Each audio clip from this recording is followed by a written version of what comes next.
بسم اللہ الرحمن الرحیم۔ اچھا بھائی، آج کیا کرنا تھا؟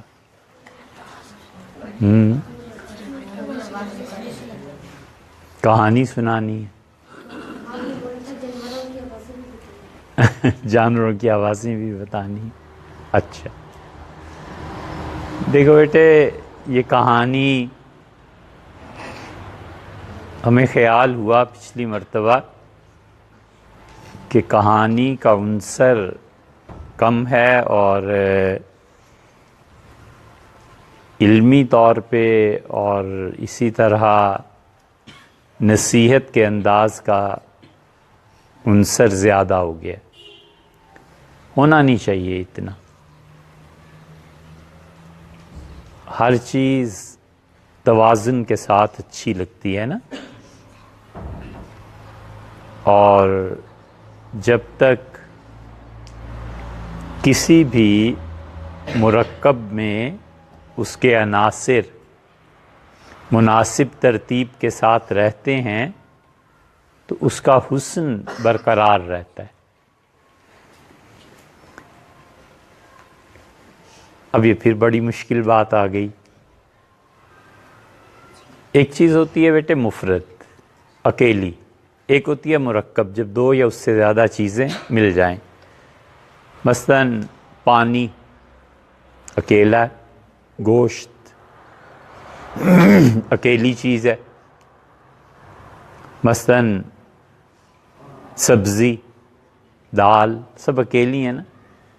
جب آپ انہیں ہنڈیا میں کھولاتے ہیں تو یہ سب چیزیں مل جاتی ہیں، اور در حقیقت ہنڈیا میں کیا چیز کھولتی ہے؟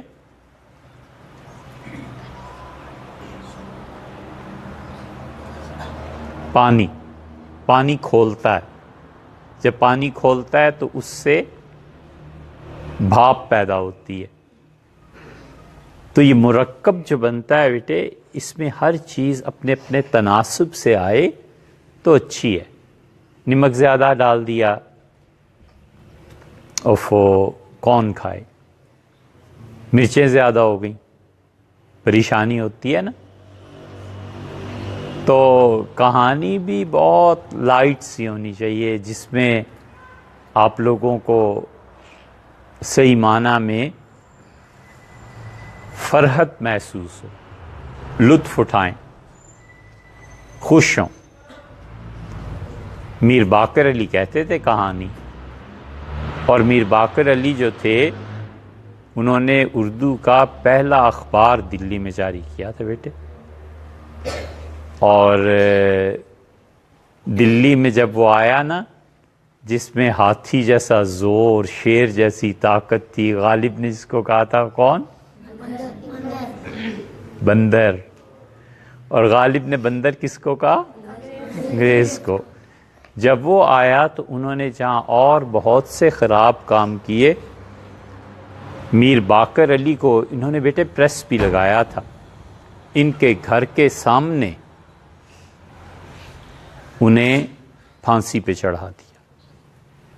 ایک درخت تھا، اس میں رسہ ڈالا، میر صاحب کی گردن میں ڈالا اور لٹکا دیا۔ ان کے بیٹے تھے محمد حسین آزاد۔ یہ اردو زبان کے جو بڑے بڑے لوگ ہیں بیٹے، ان میں سے گنے جاتے ہیں۔ محمد حسین آزاد کی ایک بیٹی تھی۔ یہ بیٹیاں بڑی اچھی ہوتی ہیں، بڑی محنت کرتی ہیں، بہت کام کی ہوتی ہیں، اور بیٹے کبھی کبھی یہ اپنے بھائیوں سے زیادہ پڑھی لکھی ہوتی۔ اب اپنی بہنوں پہ غور کریں نا، بہنیں آپ سے زیادہ پڑھی لکھی ہیں کہ نہیں؟ ہے نا؟ بہت سی بہنیں بڑی عقل مند ہوتی ہیں، وہ بتاتی ہیں کیا کرنا ہے کیا نہیں کرنا۔ ان کی بیٹی بچوں اتنی اچھی تھی کہ محمد حسین آزاد نے کہا کہ میں نے اپنے والد سے جو کچھ بچپن میں لیا اور جو کچھ میں نے زندگی میں پڑھا، تعلیم حاصل کی سب میں نے اپنی بیٹی میں منتقل کر دی۔ ان کی بیٹی لکھتی تھی، اور کیا مجال ہے بیٹے کہ کہ ان کے والد کے قلم میں اور بیٹی کے قلم میں کوئی شناسہ پیدا ہو جو تمیز کر سکے کہ کہاں والد کی تحریر ختم ہوئی اور کہاں سے بیٹی کی تحریر کا آغاز ہوا۔ وہ اللہ کا کرنا کیا ہوا بچوں، وہ انہوں نے اپنی بیٹی کی شادی کی، رسم دنیا میں ایسے ہی ہے، شادیاں کرتے ہی ہیں، اور خدا معلوم کیا ہوا، اس بچی کے کپڑوں میں آگ لگ گئی، اخبار میں چھپا کہ اس بچی کے سسرال والے جو تھے انہوں نے آگ لگا دی۔ انہوں نے کہا بھی ہم نے تو کچھ نہیں کیا، یہ خود بخود آگ بھڑکی اور لگ گئی۔ یہ ہوتا ہے بیٹے، اخبارات میں جھوٹ چھپتا ہے، رسالوں میں جھوٹ چھپتا ہے، بہت جگہوں پہ جھوٹ چھپتا ہے۔ ہر سنی سنائی بات اور ہر لکھی ہوئی تحریر پہ اعتماد نہیں کر لینا چاہیے۔ بہت مرتبہ چیزیں سوائے جھوٹ کے اور کچھ نہیں ہوتی۔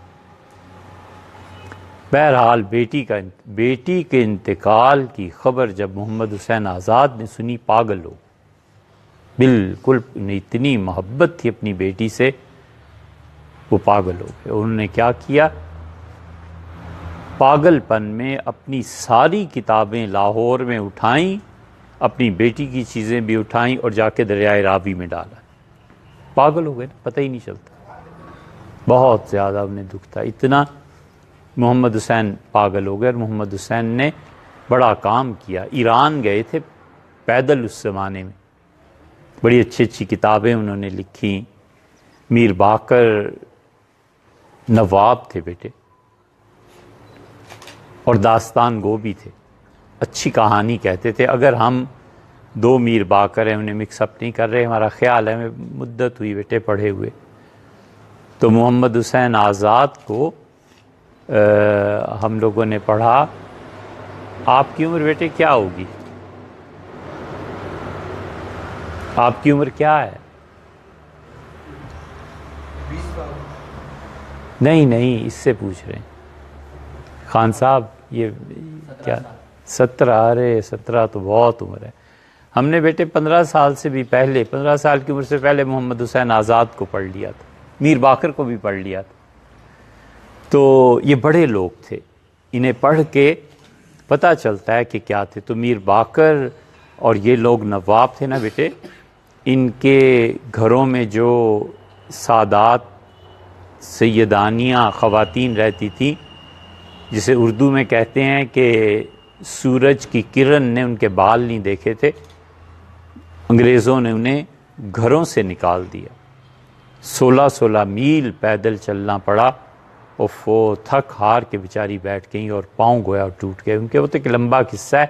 ہم آپ سے یہ عرض کر رہے تھے کہ کہانی تو وہ لوگ کہتے تھے، اور بہت اچھی کہانی سے کہانی اور کہانی سے کہانی۔ تو جو چیز آپ لوگوں کو آج ہم سوچ رہے تھے کہ نام رکھتے ہیں نا، تو آپ کی اس کہانی کی مجلس کا بھی کوئی نام ہونا چاہیے۔ پھر ہمیں خیال آیا کہ ایک نام ہم آپ کو دیں، آپ سوچیں یہ نام رکھا جا سکتا ہے یا نہیں۔ یہ کہانیاں کسی وقت میں اگر خدا کو منظور ہوا تو ایک پورا سلسلہ بن جائے گا نا، لوگ دیکھیں گے۔ تو اگر بچے آپ لوگ اس پہ محنت کریں، کام کریں بڑے ہو کے، تو آپ اس کا نام رکھیں امید سحر، امید سحر، ٹھیک ہے؟ ہمارا تجویز کردہ ہے، آپ کی اپنی مرضی۔ اچھا، تو ہم بات کر رہے تھے پچھلی مرتبہ، یہ ایک تو اکبر بادشاہ کی بات تھی، ہے نا؟ اکبر بادشاہ کی کہانی تھی۔ اکبر بادشاہ کیا کیا کہانیاں اس سے وابستہ ہیں۔ یہ جتنے مغل تھے نا بیٹے، یہ سارے کے سارے امپائر کو قائم کرنے میں بہت بڑے لوگ تھے، بڑا کام کیا انہوں نے۔ انگریزوں نے حکومت مسلمانوں سے چھینی تھی، اس سے انہوں نے ہر ممکن یہ کوشش کی کہ مسلمانوں کو برا کہیں، اور خاص طور پہ مسلمانوں کے جو حکمران ہیں انہیں برا کہیں۔ اور اس میں ان کے ساتھ جو معاون ثابت ہوئے، جنہوں نے ان کی مدد کی، وہ ہندو تھے۔ اور کچھ تھوڑا بہت تو انسانی زندگی میں کمی بیشی ہوتی ہے، اس کمی بیشی کو بڑھا کر انہوں نے مغلوں کی تاریخ کو پورا زور لگا دیا کہ مسخ کر۔ اس لیے بیٹے یہ مغلوں کی 400 سال کی جو شاندار تاریخ ہے، بہت زبردست ہسٹری ہے ان کی، اس کو گوروں نے خراب کیا، گوروں کے ساتھ مل گئے ہندو، انہوں نے خراب کیا۔ آپ جب فارسی پڑھتے ہیں نا، تو آپ فارسی پڑھ کے جب نئی بڑی کتابیں پڑھیں گے تو آپ کو پتہ چلے گا کہ ایسے ہی نہیں انہوں نے اتنا بڑا سب کانٹیننٹ سنبھال لیا، اور ایسے ہی نہیں حکمرانی کرتے رہے، بڑی خوبیاں تھیں، بڑے اوصاف تھے ان۔ بات ایک اور بھی چل رہی تھی، وہ یہ کہ ہم نے کہا کہ جانوروں کی آوازوں کو کیا کہتے ہیں، ٹھیک ہے، یہ بات چل رہی تھی نا۔ تو پھر خیال آیا کہ آپ سے بات کریں، شاید پہلے بھی ہوئی تھی، جانوروں کے گھروں کو کیا کہتے ہیں؟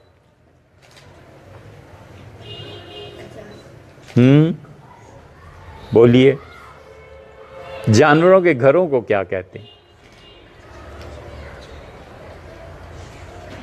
انسان جہاں رہتا ہے اس کو کیا کہتے ہیں؟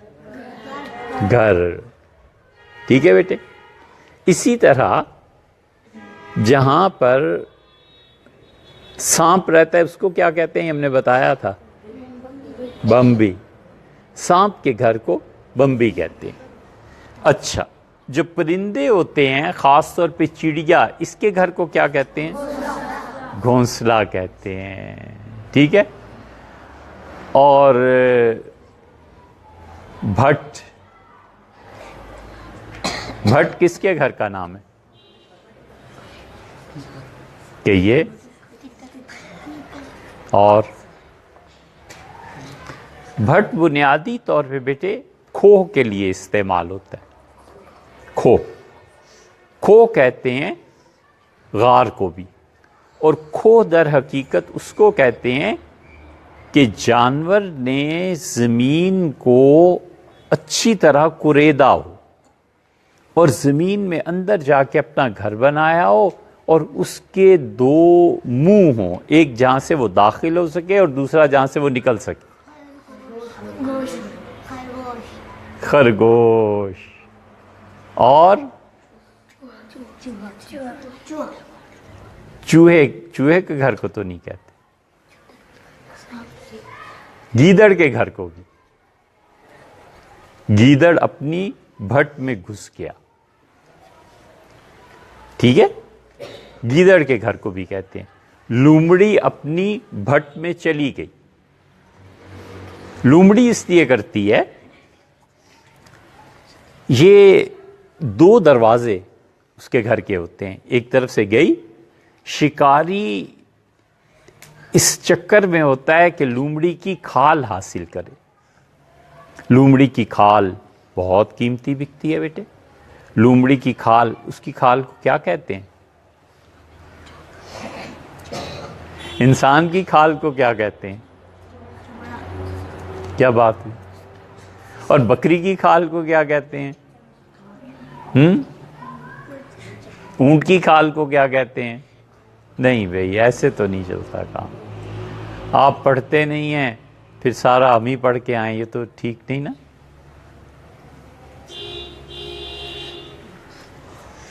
اچھا، کیا بات ہو رہی تھی؟ ہاں، وہ اس طرح کرتی ہے کہ اپنے گھر میں ایک طرف سے داخل ہوتی ہے لومڑی۔ شکاری بیٹھا رہتا ہے کہ لومڑی باہر آئے تو میں اس کا شکار کروں اور اس کی کھال کو لے جا کر بازار میں بیچوں، اور لومڑی دوسرے دروازے سے نکل جاتی۔ دھوکہ دے دیا نا۔ اسی لیے لومڑی جو ہے یہ دھوکے کے لیے استعمال ہوتی ہے۔ لومڑی جو ہے یہ دھوکہ دیتی ہے۔ اسی کو عربی زبان میں بیٹے منافقت بھی کہتے ہیں، نفق۔ نفق کا مطلب سرنگ، ایک طرف سے گئی اور دوسری طرف سے نکل گئے۔ یہ انسانوں نے بھی جب تہذیبیں زیادہ نازک ہو جاتی ہیں نا، انسانوں کی تہذیب میں، تمدن میں، حکمرانی میں بیٹے وہ لوگ رہتے ہیں جو سٹرگل کرتے ہیں۔ یہ بہت نرم و نازک جو انسان ہوتے ہیں نا، یہ کسی کام کے نہیں ہوتے۔ سٹرگل، جد و جہد، جد و جہد، کام کرنا، محنت کرنا۔ جب بہت سے لوگ محنتی اور کام کرنے والے جمع ہو جاتے ہیں، اپنا لوہا منوا لیتے، کبھی نہیں ہوتا بیٹے کہ ٹائم ایک اور آپ کے زمانے کے لوگ یہ مان جائیں کہ آپ بڑے آدمی۔ آپ کو بیک وقت دو محاذ پہ لڑنا پڑتا ہے۔ ایک اس محاذ پہ لڑنا ہوتا ہے کہ ٹائم میں آپ ثابت کریں کہ میں کچھ ہوں، اور ایک آپ کے معاصرین جو ہوتے ہیں نا، ان کو دیکھے بغیر اپنا کام بہتر کرتے رہنا۔ یہ دونوں چیزیں انسان کو پیچھے کی طرف دھکیلتی ہیں اور آپ نے آگے جانا ہے۔ تو انسان وہی کام کے جو سٹرگل کرتے ہیں، شدید محنت۔ علامہ اقبال نے بڑا اچھا شعر کہا ہے، بہت اچھا شعر کہا، اسے ہمیشہ لکھ کے اپنے ٹیبل پہ رکھنا چاہیے۔ علامہ اقبال کہتے ہیں کہ ہے شباب اپنے لہو کی آگ میں جلنے کا نام، ہے شباب اپنے لہو کی آگ میں جلنے کا نام۔ آپ میں اب جوان ہو رہے ہیں نا، آپ بچے جوان ہیں نا، جوانی میں آدمی اپنے خون میں خود جلتا ہے۔ اس کے خون میں جو آگ پیدا ہوتی ہے نا، کام، سٹرگل، کوشش، محنت، سعی، یہ سب چیزیں اس میں خود جلتا ہے کہ کام کرے اور محنت کرے اور محنت کرے۔ آپ لوگ رات کو فجر سے بھی پہلے تہجد کے وقت پہ قرآن پڑھنے کے لیے اٹھتے ہیں نا، ہم دیکھتے ہیں بڑے خوش ہوتے ہیں، اس لیے کہ آپ نے نیند کے خلاف سٹرگل کی، لڑے، اٹھے، محنت کی، کام کیا۔ یہ زندگی ہے، ٹھیک ہے نا بیٹے؟ زندگی ہمیشہ جد و جہد اور زندگی ہمیشہ سٹرگل کے ساتھ گزرتی ہے۔ یہ جو لوگ بہت نرم و نازک ہوتے ہیں نا، یہ کسی کام کے نہیں ہوتے، ان سے تہذیبیں بھی وابستہ نہیں ہوتی۔ لکھنؤ کی تہذیب کبھی ایسی ہو گئی تھی بیٹے، اب تو لکھنؤ میں کچھ ایسا رہا نہیں، لیکن یہ لکھنوی جو تھے نا، لکھنؤ میں رہنے والے، انگریزوں نے جب ظلم کیے زیادہ تو دلی کے لوگ جا کر لکھنؤ میں بس گئے تھے۔ اوفو، لکھنوی مزاج ایسے لیے دیے رہنا، لکھنوی مزاج کی نزاکت، لکھنؤ کے کھانے۔ ہم تو لکھنؤ میں جاتے تھے تو بہت ہنستے رہتے تھے لکھنویوں کو دیکھ کے، اگرچہ اب وہ نہیں رہے۔ ان کے گھروں میں بھی دو دروازے ہوتے تھے، جب کوئی مر جاتا تھا تو اس کی میت کو اس دروازے سے نہیں لے جاتے تھے جہاں سے روز آتے جاتے ہیں، پیچھے ایک دروازہ گھر کے وہاں سے لے جاتے تھے، کہتے تھے وہ جہاں سے زندے آتے ہیں وہیں سے مردے بھی جائیں گے تو بہت بدشگونی ہو جائے گی۔ تو لومڑی، گیدڑ، ان کی کیا گھر کو کیا کہتے ہیں؟ بھٹ۔ بھٹ پہ اردو زبان میں ایک محاورہ بھی ہے،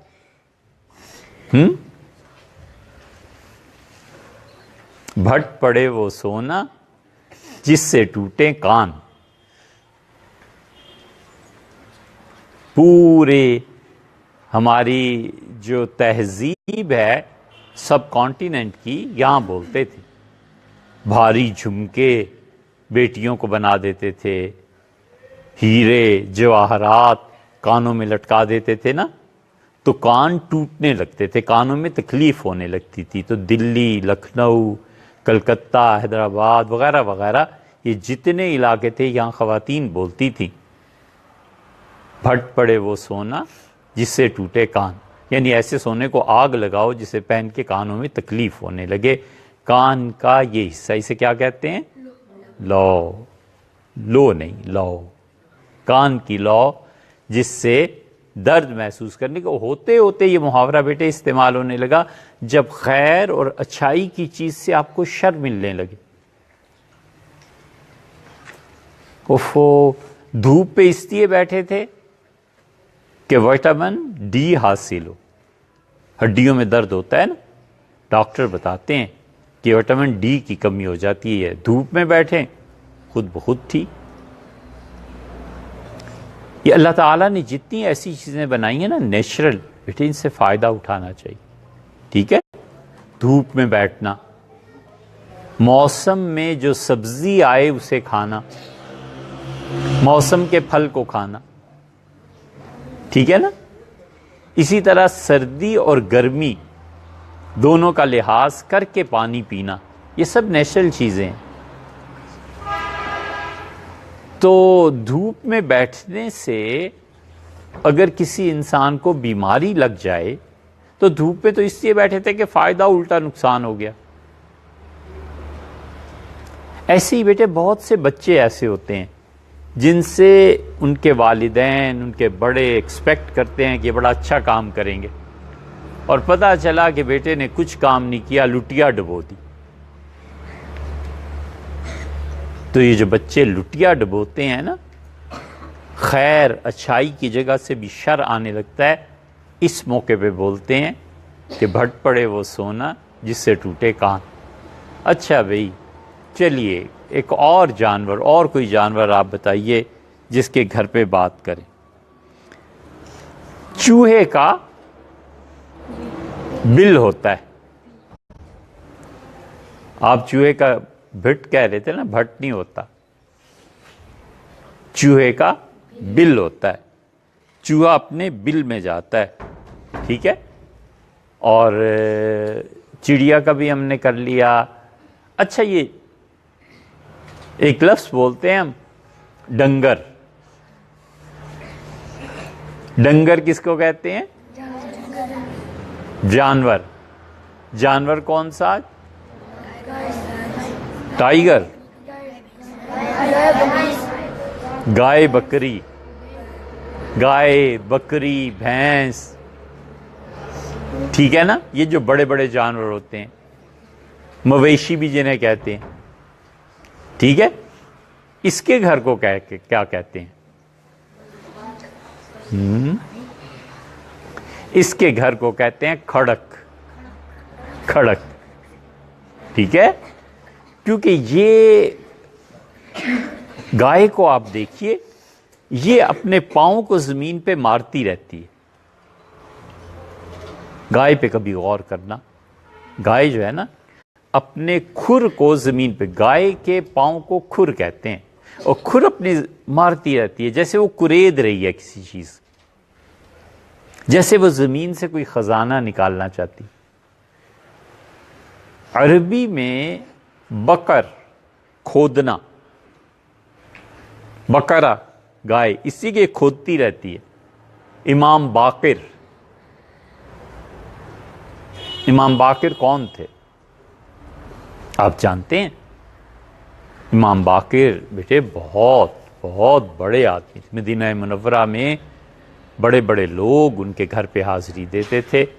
امام باقر رحمۃ اللہ علیہ کو بڑا علم اللہ نے دیا تھا۔ باقر عربی زبان میں اس شخص کو کہتے ہیں جو ہر وقت علم کی تلاش میں رہتا ہے، کھوج میں رہتا ہے۔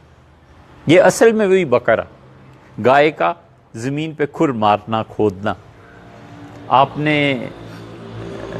امیر المومنین سیدنا علی رضی اللہ عنہ کا نام سنا ہوگا۔ سیدنا علی رضی اللہ عنہ حضرت رسالت مآب صلی اللہ علیہ وسلم کے کیا لگتے تھے؟ داماد بھی تھے اور چچا زاد بھائی بھی تھے۔ یہ کون بولا بھی؟ گڈ، یہ ہے نا بات۔ حضور صلی اللہ علیہ وسلم کے چچا زاد بھائی تھے۔ حضرت علی رضی اللہ عنہ کے جو چھوٹے بیٹے تھے ان کا نام حسین، حسین ابن علی رضی اللہ عنہ، اور حسین رضی اللہ عنہ کے بیٹے کون تھے؟ زین العابدین۔ زین العابدین جو تھے بہت عبادت گزار تھے بیٹے۔ انہیں ہمارے ہاں جو لکھتے ہیں نا سید الساجدین، جتنے لوگوں نے اللہ کو سجدہ کیا ان میں سب سے بڑے آدمی تھے، بہت بڑے آدمی تھے بیٹے۔ زین العابدین رحمۃ اللہ علیہ نے مدینہ منورہ سے مکہ مکرمہ پیدل چل کے 25 حج کیے۔ مدینہ منورہ اور مکہ مکرمہ اتنے ہی دور ہیں جتنا یہاں سے آپ اسلام آباد سے سائیوال ملتان اتنا سفر سمجھ لیں 500-600 کلومیٹر، 400 کچھ کلومیٹر، اب تو روڈ بن گئی، اس زمانے میں کم ہوتا ہوگا یا زیادہ ہوتا ہوگا ہمیں معلوم نہیں، لیکن حضرت زین العابدین رحمۃ اللہ علیہ نے 25 حج کیے پیدل۔ اور یزید نے بیٹے جب اس کی فوجوں نے کربلا میں سارے حضرات کے ساتھ لڑائی کی، شہید کیا، اسی لیے بیٹے ہم اہل سنہ جو ہے نا، ہمارا یہ عقیدہ ہے، ہمارے عقیدے میں یہ بات شامل ہے کہ یزید بڑا ظالم آدمی تھا۔ اب جب پڑھیں گے تو آپ کو پتہ چلے گا کہ ہمارا عقیدہ کیا ہے، ٹھیک ہے؟ بڑا ظالم آدمی تھا۔ ایک حضرت زین العابدین رحمۃ اللہ علیہ حضرت حسین رضی اللہ عنہ کی اولاد میں سے بچ گئے، ان کی اولاد کو بھی قتل کر دیا۔ تو یہ لیٹے ہوئے تھے چارپائی پہ، تو ایک فوجی آیا، سپاہی، اس نے ایسے ہٹائی ان کی چادر اور مارنے لگا۔ دوسرے نے کہا چھوڑ دو، حسین کی اولاد میں ایسے یہ اس کا بیٹا ہے لیکن بیمار ہے، ہمارے خلاف لڑا نہیں ہے، اس سے چھوڑ دی۔ اگر حضرت زین العابدین رحمۃ اللہ علیہ شہید ہو جاتے، حسینی سید دنیا سے ختم ہو جاتے۔ حضرت زین العابدین رحمۃ اللہ علیہ امام تھے، بہت بڑے آدمی تھے۔ حضرت زین العابدین کے بیٹے کون تھے؟ اب آئی نا بات، امام باقر۔ امام باقر جو تھے یہ حضرت زین العابدین رحمۃ اللہ علیہ کے صاحبزادے تھے، بڑا علم تھا بھئی ان کے پاس۔ اب کیا آپ کو بتائیں، مدینہ منورہ میں بڑے بڑے علماء ان کے گھر جاتے تھے پڑھنے کے لیے، اور امام باقر رحمۃ اللہ علیہ میں کچھ بھی نہ ہوتا، نہ علم ہوتا، نہ کوئی اور چیز ہوتی۔ تو ہماری کتابوں کی یہ روایت ہے، سے جابر بن عبداللہ رضی اللہ عنہ نے امام باقر کو دیکھا۔ امام باقر لڑکے سے تھے، 17-18 سال کے رہے ہوں گے، تو اسے جابر بن عبداللہ کے پاس گئے۔ جابر بن عبداللہ رضی اللہ عنہ نابینا ہو گئے تھے، تو انہوں نے کہا ہم آپ کے پاس آئے ہیں تاکہ حضور صلی اللہ علیہ وسلم کا جو آخری حج تھا نا اس کا قصہ سنیں۔ تو انہوں نے کہا کون؟ تو انہوں نے اپنا نام بتایا۔ انہوں نے کہا کس کے بیٹے؟ ان کا زین العابدین کے۔ انہوں نے کہا ہو، نظر نہیں آتا تھا نا، بوڑھے ہو گئے تھے بہت۔ تو انہوں نے کہا میرے بیٹے اپنا سینہ کھول دے۔ تو انہوں نے بٹن کھولے، انہوں نے سینے پہ ہاتھ رکھا اور کہا میرے بیٹے، حضور صلی اللہ علیہ وسلم نے مجھ سے کہا تھا کہ میرا پڑپوتا آئے گا، اسے میرا سلام کہنا۔ حضور صلی اللہ علیہ وسلم نے انہیں سلام بھیجا تھا۔ یہ ہمارے اہل السنہ کے عقیدے کی کتابوں میں آپ کو یہ روایت ملے گی، یہ بہت بڑے آدمی تھے۔ تو جانور جہاں رہتے ہیں اس جگہ کو، ان کے گھر کو کیا کہتے ہیں؟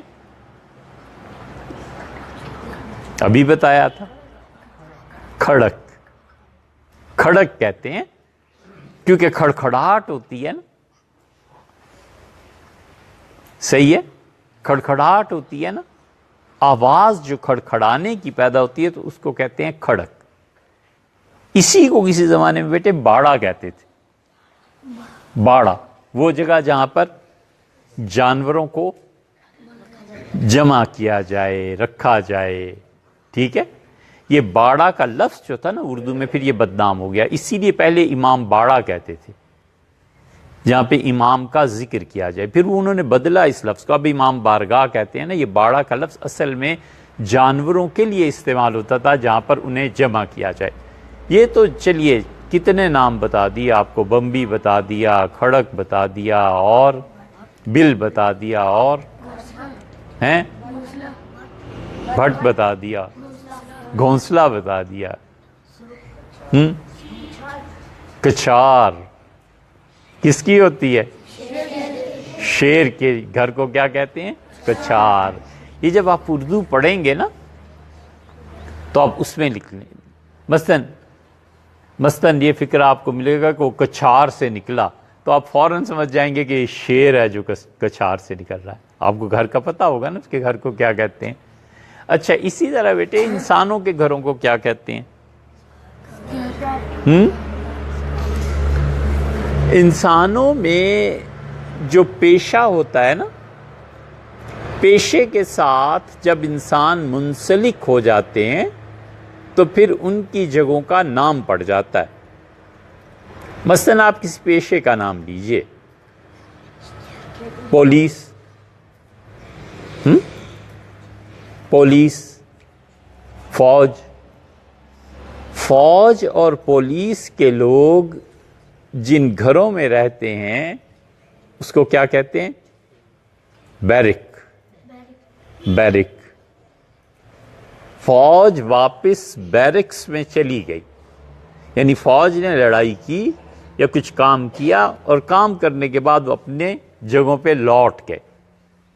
اور بیرک ماسٹر، انگریزوں کے زمانے میں یہ ایک عہدہ ہوتا تھا بیٹے، وہ ماسٹر جو تھا نا وہ در حقیقت انجینئر ہوتا تھا، وہ بڑی بڑی بیرکس تیار کرتا تھا فوج کے لیے، پولیس کے لیے۔ تو پولیس اور فوج جہاں جا کر رہتی ہے نا، اس کو کیا کہتے ہیں؟ بیرکس۔ اچھا، اسی طرح انسانوں میں ہم لوگوں نے درجات بنائے ہیں، اللہ تعالیٰ نے نہیں کیا بیٹے ایسے۔ اللہ نے ہم سب کی یہ ذمہ داری لگائی ہے کہ ہر آدمی کی بنیادی ضروریات زندگی پوری ہونی چاہیے۔ اللہ نے ایسے نہیں کیا کہ کچھ انسانوں کو بہت زیادہ دولت ہو اور کچھ کے پاس رہنے کے لیے بھی جگہ نہ ہو۔ یہ بیٹے ظلم کا نظام ہے جس دنیا میں مرتب ہوا ہے، یہ انسان ظلم کرتے ہیں۔ ایک کروڑوں پتی ہے، ایک کو کھانے کو نہیں مل رہا، ایک کے بچے جا کر انگلینڈ اور امریکہ پڑھ رہے ہیں، ہمیں یہاں پڑھنے کو کتاب نہیں مل رہی۔ یہ نظام جو ہے نا بیٹے، اسے بہت دانش مندی سے تبدیل کرنا ہے۔ زندگی میں آپ کے کرنے کے جو کام ہیں نا، ان میں سے ایک کام یہ ہے کہ بیٹے اس نظام کو تبدیل کیا جائے، آہستہ آہستہ، آرام سے۔ آپ جب بڑے ہوں گے تو کبھی یہ بات سنیے گا دوبارہ، اس دنیا میں جو فساد مچا ہے نا، اس کی ایک جڑ بیٹے دولت کی غیر منصفانہ تقسیم ہے۔ اس نظام کو تبدیل ہونا چاہیے۔ ہم سب کو بنیادی ضروریات زندگی ملنی چاہیے، ہم سب کی پڑھائی ہونی چاہیے، ہم سب کا میڈیکل ہونا چاہیے، ہم سب کے پاس سواری ہونی چاہیے، ہم سب کے پاس گھر، سر چھپانے کی جگہ ہونی چاہیے۔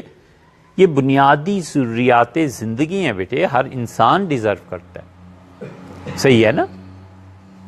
اور ظالم لوگ چند ایک وہ سارا پیسہ کھینچ لیتے ہیں، خون چوس لیتے ہیں۔ اس ظلم کو ختم ہونا چاہیے۔ جب انسانوں نے ظلم کیے تو سوسائٹی میں ایک طبقہ سرمایہ دار ہو گیا، ایک طبقہ غریب ہو گیا۔ تو غریب کے گھر کا نام کیا پڑا؟ جھونپڑی۔ غریب آدمی جھونپڑی میں رہتا ہے۔ جھونپڑی کا تصور جب آپ کے ذہن میں آئے گا نا کہ وہ جھونپڑی سے نکلا، اس نے جھونپڑی میں دیا جلایا، تو یہ غربت کا ایک تصور ہے نا غریب آدمی۔ اور امیر آدمی کا گھر محل۔ محل جو ہوتا ہے وہ امراء کے لیے ہوتا ہے، ان کے گھروں کو کہتے ہیں، یا محل کہتے ہیں راجا کے رہنے کی جگہ کو، یا محل کہتے ہیں ملکہ کے رہنے کی جگہ کو۔ اور رانیاں جہاں رہتی تھی نا، بادشاہوں کے، ہندوؤں کے بڑے بڑے ان کی کئی ایک خواتین ہوتی تھی، جہاں یہ خواتین رہتی تھیں ان کو کہتے تھے حرم۔ کبھی اسے اردو زبان میں لکھتے ہیں حرم، کبھی لکھتے ہیں، ابھی کیا بتایا تھا آپ کو، محل، اور کبھی انواس۔ یہ انواس کا لفظ بھی خواتین کے لیے استعمال ہوتا ہے کہ وہ انواس میں گئیں، یعنی بادشاہ کی جو رانیاں تھیں وہ وہاں گئیں۔ اور غریب کے لیے جھونپڑی، اور امیر کے لیے محل، ایسے نہیں ہونا چاہیے۔ مارگریٹ تھیچر یہ انگلینڈ کی وزیر اعظم رہی، اور ہم لندن گئے تو ہم نے ان کا بھی گھر دیکھا۔ گھر کیا تھا؟ پرائم منسٹر ہاؤس جو ہوتا ہے۔ مارگریٹ تھیچر نے بیٹے اتنی قابل خاتون تھی، انہوں نے انگلینڈ پہ 10 سال حکومت کی، اور وہ لکھتی ہیں خود، ان کی سوانح پڑھو، جب تم بڑے ہو جاؤ گے نا تو جو کچھ انہوں نے لکھا ہے اس کو پڑھنا۔ انہوں نے اپنی زندگی کے حالات لکھے، چھوٹی سی کتاب ہے، کتنے صفحے ہوں گے؟ 1000 کے قریب، 1000 صفحے، اسے پڑھو۔ اس نے لکھا ہے کہ میں حکومت سے کہتی رہی کہ میرے گھر میں کمرے تھوڑے ہیں، ایک کمرہ مجھے بنانے کی اجازت دی جائے، پارلیمنٹ نے اجازت ہی نہیں دی، انہوں نے کہا اسی گھر میں رہو، نہیں بنانے دیا۔ ایسے ہی ہوتا ہے بیٹے، جن ممالک میں انصاف قائم ہوتا ہے، عدل قائم ہوتا ہے، وہ یہی اپنی رعایا کے ساتھ، ان کا یہ بین الاقوامی سطح پہ جو کرتے ہیں وہ ایک الگ بات ہے، لیکن اپنی رعایا کے ساتھ وہ یہی کرتے ہیں۔ تو غریب کا جھونپڑا، امیر کا محل، اچھا، اور جہاں پہ صوفی رہتا ہے اس کو کیا کہتے ہیں؟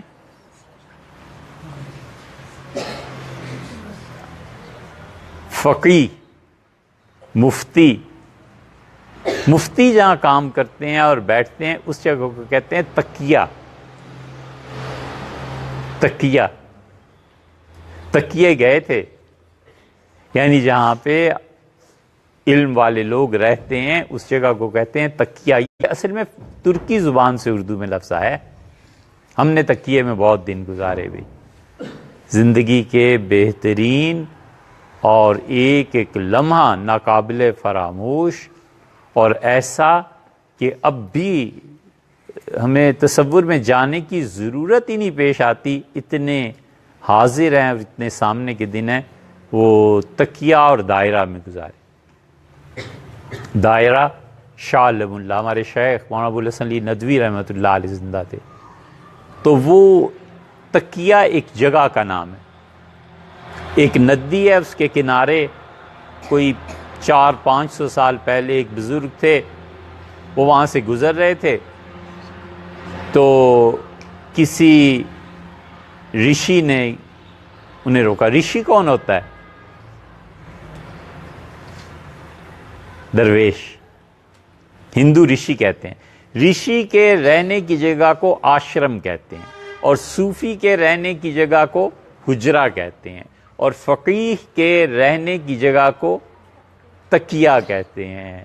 دیکھا نا آپ نے، پیشے کے ساتھ لفظ بدل گئے نا۔ تو بزرگ گزر رہے تھے، بڑے آدمی تھے، شاہ علم اللہ صاحب رحمۃ اللہ، حضرت مجدد الفسانی سرہندی رحمۃ اللہ کے سلسلے کے، تو کسی درویش نے روک لیا، اس سے کہا حضرت یہیں رہیے، آگے مت جائیے، بس وہ رہ گئے۔ پھر ان کی اولاد، پھر سید احمد شہید رحمۃ اللہ علیہ کا سلسلہ، پھر وہ اب ہمارے شیخ مولانا ابو الحسن علی ندوی رحمۃ اللہ علیہ۔ ہم نے بیٹے بہت دن وہاں گزارے، رمضان وہاں گزارے، ان کی مجلس میں رہے۔ تکیے کے دن یاد آتے ہیں۔ تکیہ ایسی جگہ ہے کہ اگر اس کے قائل ہوتے ہم کہ کہیں دوسرے تیسرا جنم بھی آتا ہے تو 7 جنم وہاں گزارتے۔ بہت بہت برکات کی جگہ ہے، آپ اس فکرے کو سمجھ نہیں سکیں گے بیٹے، لیکن کبھی کبھی مرشد کا جو جگہ اور مقام ہے نا، وہ بھی مرشد کا کام دیتی ہے۔ جہاں شیخ اپنے بستے ہیں اور رہتے ہیں نا، بسا اوقات شیخ کی غیر موجودگی میں آدمی اس جگہ پر چلا جائے تو بھی بہت سے غم اور دکھ دور ہو جاتے ہیں۔ یہ آپ کی سمجھ سے بالا بات ہے، لیکن ہوتا ہے ایسے۔ تو تکیہ، دائرہ، جہاں پہ اللہ کے اچھے بندے رہتے ہیں نا، اس کو تکیہ دائرہ ایسے کہتے ہیں۔ اور حجرہ، صوفی حجرے پرانے زمانے میں بناتے تھے، جیسے یہ مسجد ہے نا، مسجد کے ساتھ چھوٹے چھوٹے کمرے بنا دیتے تھے، 8x8 کا ایک کمرہ بن گیا، 8x9 کا ایک کمرہ بن گیا، بس وہ درویش مشکل سے سو سکتا تھا، اس میں کھانا پینا ہوتا تھا اور اللہ کو یاد کرتا تھا۔ یہ حجرے جو تھے بیٹے، انہوں نے اس امت کی تقدیر بدلی ہے۔ بہت اللہ کو یاد کرنے والے، بہت رونے والے، اب تو کوئی روتا ہی نہیں۔ جس وقت آپ اٹھتے ہیں رات کو، وہ در حقیقت بیٹے اللہ کے حضور میں رونے ہی کا وقت ہوتا ہے۔ تم نہ کہیں رو دینا، پڑھو اپنا، صحیح ہے، وہ وقت آ جائے گا، تمہیں کوئی روک نہیں سکے گا، لیکن حقیقت میں امت میں رونے والے کم ہو گئے۔ تو جہاں صوفی اللہ کو یاد کرتے تھے، اللہ اللہ کرتے تھے، وہاں ہندوستان میں ایک جگہ ہے بیٹے، میاں جی نور محمد صاحب رحمۃ اللہ علیہ کا حجرہ ابھی تک ہے۔ ہم نے وہ حجرہ دیکھا، میاں جی نور محمد صاحب رحمۃ اللہ گزرے ہوئے 200-250 سال ہو گئے، حجرہ دیکھا تو ایسے ہوا جیسے ابھی حضرت یہاں سے اٹھ کے گئے۔ اتنا نور ہے اس حجرے میں، اتنا ذکر، اللہ کی یاد ان لوگوں پہ اتنی غالب تھی، انہوں نے دعا کے ذریعے تقدیر بدلی۔ دنیا کو بیٹے بادشاہوں نے اتنا تبدیل نہیں کیا،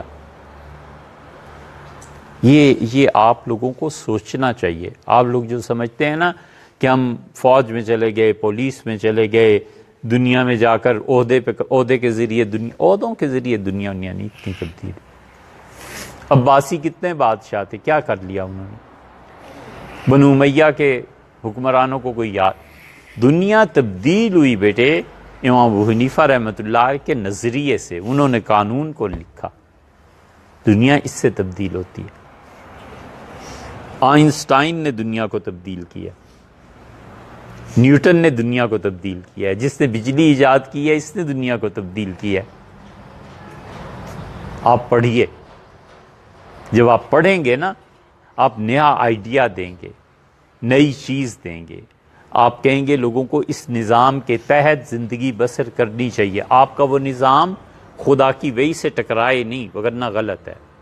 خدا کی وحی سے نہ ٹکرانے والا نظام آپ کوئی لائیں گے، دنیا تبدیل ہو جائے گی۔ دنیا کو تبدیل کیا ہے ان لوگوں نے جنہوں نے وحی سے فائدہ اٹھایا، ٹھیک ہے نا بیٹے؟ دنیا کو اقتدار کم تبدیل کرتا ہے، انسانوں کے نظریات زیادہ تبدیل کرتے ہیں۔ تو جہاں صوفی رہتے ہیں اس کو کیا کہتے ہیں؟ حجرہ۔ اور جہاں فقیر رہتے ہیں، مفتی، اس کو کیا کہتے ہیں؟ تکیہ۔ اور رشی تو درویش ہے، جہاں رہتا ہے اس کو کیا کہتے ہیں؟ آشرم۔ صحیح ہے؟